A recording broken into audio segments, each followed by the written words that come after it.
School কলেজের মাসুম বাচ্চারা নিজেদের জীবন দিয়ে রক্ত ঝরিয়ে আমাদের কাছকে মুক্ত করেছে, গোটা জাতিকে মুক্ত করেছে। একটা ভাই মারা গেল আমেরিকাতে, একটা ভাই দীর্ঘদিন বাইরে আছে, আমি দীর্ঘদিন অসুস্থ অবস্থায়। ইশরাকের মেয়র পদ ফিরে পাওয়ার জন্য টানা 6 দিন যাবৎ আন্দোলন করে যাচ্ছে ইশরাকের সমর্থকরা এবং বিএনপি অঙ্গ সংগঠনের দলের নেতাকর্মীরা। এই 6 দিন যাবৎ দেশে ঘটেছে নানান ঘটনা।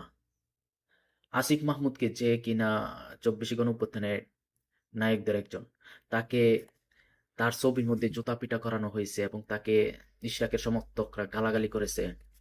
তো সেটা নিয়ে ইশরাক একটা ফেসবুকে স্ট্যাটাস দিয়েছে, তার ভেরিফাই পেজে স্ট্যাটাস দিয়েছে। আসুন সে কি বলেছে।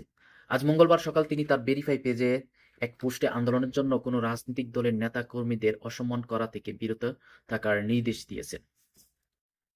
ফেসবুক পোস্টে ইশরাক হোসেন বলেন, আমি আন্দোলনরত ঢাকা দক্ষিণ সিটি জনগণ ও ভোটারদের বিনীতভাবে অনুরোধ জানাচ্ছি যে ফ্যাসিস্ট হাসিনা ও তার দোসরদের বাদে অন্য কোনো রাজনৈতিক দলের নেতার বিরুদ্ধে যত ক্ষোভ থাকুক না কেন, আমরা তাদের অসম্মান হয় এরকম কিছু করা থেকে বিরত থাকি।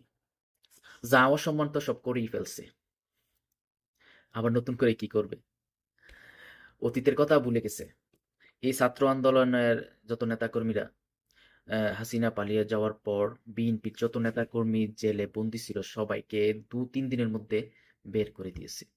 তারা ইচ্ছা করলে সবাইকে জেলে রেখে আগের মামলা চলমান রেখে রাখতে পারত। আরো বলেন, অনেক তো দেখে আসছে, আর পিছনের দিকে দেশটা নিতে চাই না। মাত্র 1 বছর হয় নাই, 8-9 মাস হয়েছে, এখনই নির্বাচনের জন্য পাগল হয়ে গেছে।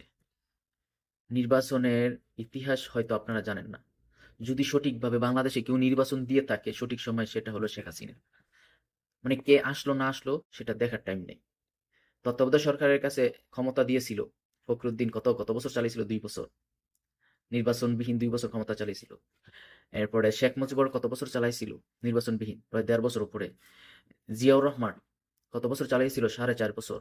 এরপরে এরশাদ নির্বাচনবিহীন কত বছর ক্ষমতা চালিয়েছিল?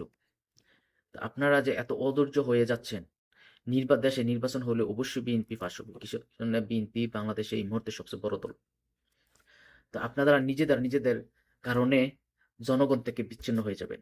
ক্ষমতা না গিয়ে এখন কিন্তু নামে মাত্র ডক্টর ইউনূস সরকার ক্ষমতায় আছে, কিন্তু মাঠ পর্যায়ে যত আকাম কুকাম আছে সব কিছু করতেছে বিএনপি নেতা কর্মীরা। টেন্ডারবাজি, চাঁদাবাজি, মারামারি যা আছে সবকিছু করতেছে বিএনপি নেতা কর্মীরা। আমার এই কথা শুনে অনেক বিএনপি আসলে গালাগালি করবে। গালাগালি করলেও কিছু করার নাই, যেটা বাস্তব সেটাই বলতেছি।